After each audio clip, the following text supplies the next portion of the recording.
Alright, I got two units here that keep faulting out, and it's not a hard fault. It's been incredibly difficult, actually impossible to duplicate. So when these systems are not in a hard fault, you'll find a history code up in there flashing. It'll be some number, like in this case 21-1. And if it's -1, it's the master, and then so on down the line when you've got units connected together. Now this one has a code 21 and the one behind it has a code 27. Same thing, extremely intermittent, impossible to duplicate. Now both of those codes kind of get into the same stuff. And I'm not really sure what the logic difference is between those codes, because to be honest, a lot of the same components are involved. But a lot of times it has to do with this board, and this is the original board. If you've got a replacement board, these caps will be black. These connections, which I believe, is the power into the board. This here, which is the power out to the inverter. It can be the cooling fan connection, the actual cooling fan itself. You can have the reactor, it's got a problem. You can have that connection there, it's got has a problem. Now in this case, I'm going to run the units wide open in like a refrigerant check mode, and you know, all I'm doing there is just running them at max capacity. It's just an easy, quick way to do it right off of the board there. And I'm gonna have these meters testing the inverter current. The test itself, from the time you power it on, takes about 40 minutes. And I'm most likely, even if nothing does show up during that test, I'm gonna replace that board, because that is a common issue on these units, especially when they get to be this age. Now to do this refrigerant check, you're going to be messing with those dip switches right there. And you know, the check is not something, I would rather check it out on LGMB. I don't use this refrigerant check. They're notoriously inaccurate, and that's true of pretty much all manufacturers. At least that's what I've been told on good authority. But in this case, I'm going to turn on switches 1, 2, 7, and 14. Now we need switches 1, 2, 7, and 14 on. And you're going by the silk screen, not these numbers here. But I'm going to exercise all of them, because what happens with these dip switches is dust builds up inside of them, or whatever it is. It looks like dust to me when I take it apart. But because they're such weak switches, the contacts will not make unless that dust is kind of scraped away, and that's why cycling them works so well. Now, if I really need a cleaner, I like WD-40, not contact cleaner on low voltage stuff, because especially like this dip switch where we've got plastic, because I don't want that contact cleaner making this plastic sticky, and it can and does happen. And I found WD-40 to be a great cleaner. I don't know that it's technically non-conductive, but when I measure it, it certainly is somewhat non-conductive, even though you probably shouldn't spray it on high voltage. And it'll just kind of get in there and lubricate everything. But to be honest, I'm gonna leave it dry unless I need to put something in there. I have a video on how to deal with these, but exercising it like this is going to help a lot, because I don't want this mode to fail after power on. So I got to power this unit on, wait 3 minutes, and then I'm going to activate the switches. Okay. Now I must confess, on this unit, I went ahead and just swapped the board out, but we have a little bit of a suspected connector here. Now, I should have checked that, I did not. These compressors typically don't have connector issues. You know, because it's all soft start, these things start up at super low current, and that's true of all of these inverter style compressors. But I had this board available, and that was an old style board, so it just kind of needed to be done. Went ahead and just changed it. But we're gonna look at this with thermal to just try and see if it's a problem. Either way, I'm gonna throw a new harness on there, but I kind of want to get to the bottom of this. This thing just trips out randomly, and I haven't been able to duplicate the problem, and that's the real issue. But when you're dealing with these types of codes, it's not a bad idea to check that connector. So that's my mistake, but we'll check it out today and see if it's overheating.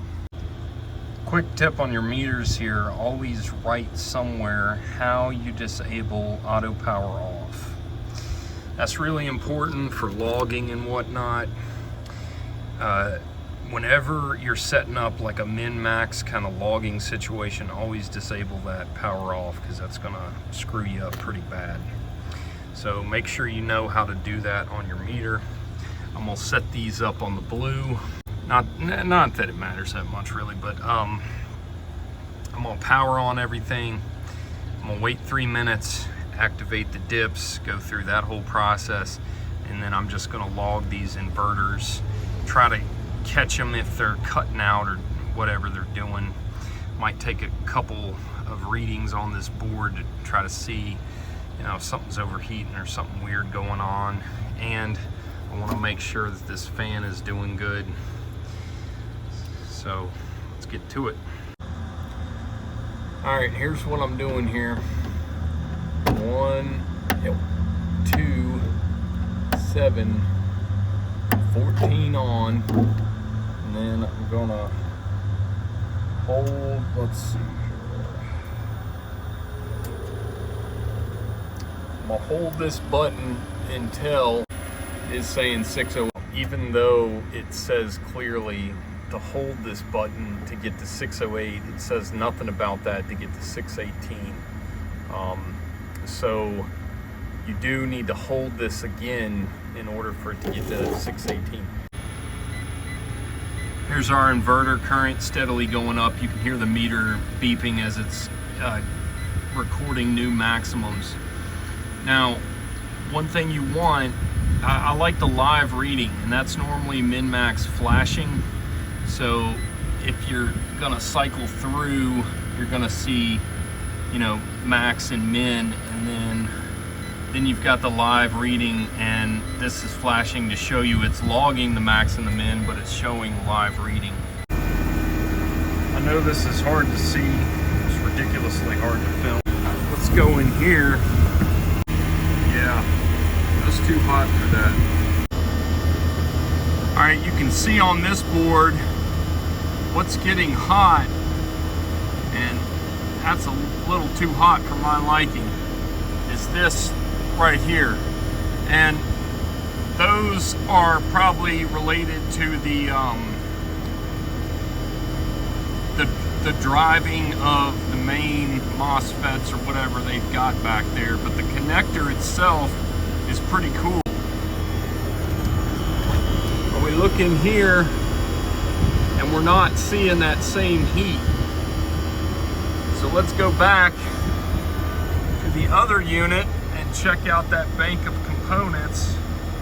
So we have, yeah, that's pretty freaking high there. The main cursor is up at the top, and the highs and lows just kind of float around. That's the way I've got this thing set up. I'm okay probably with some of that, but this is starting to be a failure, and it might actually be heat coming from behind into that space, because The main MOSFETs are right behind the board, so I'm not assuming that it's the caps or the drivers there. It's gonna be probably those MOSFETs back in there. Man, this glare is just horrible. But you can see there's a hole right there to mount onto the heat sink. So this area in here is 108 degrees, and it's that connector that's that 134. A little hard to tell the difference, but you can see that hole. This is our hot spot, and our connector is relatively cool. See, this connector inside is pretty cool. Let's look at the other one. Look at that connector, almost 200 degrees. Yeah, I think that's the problem. Man, thermal is such a great troubleshooting tool. I should have probably whipped this out from the start, but I had this board just laying around, so figured I'd throw it in there. But this is about what you'd expect on these inverters. That's wide open. I'm gonna shut them down now. I'm gonna take this board off an organ donor here, and my favorite screwdriver for that is Vessel or something else Japanese. Okay, your screws that look like Phillips, they're not Phillips, I forget what they're called, Posi or something, I can't remember, but I have seen these stripped out before, although I've never done it, and it is a mess. Make sure you don't strip these out. The great thing about this screwdriver is if you have to, you can hammer that end, and it's got an impacting action. So it will impact, turn these screws. It really helps prevent stripping. You got to clean off all this old heatsink compound, especially up in there. Now this was not done right. You don't want to use too much. You just need a thin coating, because you don't want to create too much heatsink compound. Actually ends up being more of an insulator than it is a heat transfer paste, okay? So it needs to be thin, and we need to get this real clean. You can see I'm taking these screws loose, and that screw up there is missing. Now, one of the things you are supposed to check with these codes is the screws, but the reason I don't is because I have a few of these spare boards, and if a screw is loose to the point that it's overheating those MOSFETs, I want to put a new board on it, you know. But if you're in a jam, you really should check those screws, because they do need to be tight. You got to have a good contact onto that heat sink in order to transfer the heat away. So just FYI, I mean, I am changing this board out, but could you get by with throwing a screw in there? Maybe, you know, it's hard to say. We'll look at the back and see how much heat damage is done. There's the hot spot right there. And this doesn't look like the factory paste. This is my favorite scraper right here. Super Scraper made in USA. It's got a carbide in, so it just stays nice and sharp, but does a pretty good job. This is about how clean you want them, but you want to pay real close attention and not leave any dried lumps on there, because that'll create a gap. So I got to get in here a little better with the scraper and try to get that off. Alright, she's nice and clean. You want a real light coating, I just paint it on with my finger. I know it looks solid white, but it's not thick at all. It's light coating. And you want it on both surfaces. Now, the reason for that, and the best example, is if you're laying tile, go ahead and put one down dry, and then back butter the other one and put it down, and you'll see that the coverage in the contact area goes up. You know, in some cases it can double, but it's generally best to coat both surfaces. It's really important that you tighten these spades up. Spades in general tend to come loose over time, but you can see how loose that is. Now, Some people won't mess with these because they're afraid of cracking this, but I'd much rather crack this off than leave a loose spade. But what I like to do is get in here with a pick and just, you know, put some tension in there and try and, you can even grab this with pliers to keep it from cracking and pry against that. But that's how I'm going to tighten these up. What you want to do first on these is just knock the loose stuff off. So I get in here and give them a, you know, a light brushing like this, and then just use some nitrogen or blow it off or do whatever. Then I'm using MEK here, and by the way, don't pour upside down. This is pouring upside down. This is the way you're supposed to pour from a jug. You want that on top so it doesn't gurgle, and you can get a better angle before it comes out. Got all kinds of dirt out of there. That's about as clean as they get.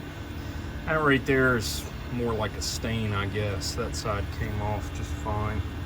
Went ahead and cleaned that up. That's going to be for the fans, at least. Yeah, because, you know, the fans got to have drivers as well as the compressor. I haven't had one of these boards fail though. The fans don't put anywhere near the same abuse on MOSFETs as a compressor will. Both units are running now, doing good. It's satisfied and shut down. This one here is still chugging away. I checked that connector, it is running cool. So everything's looking good.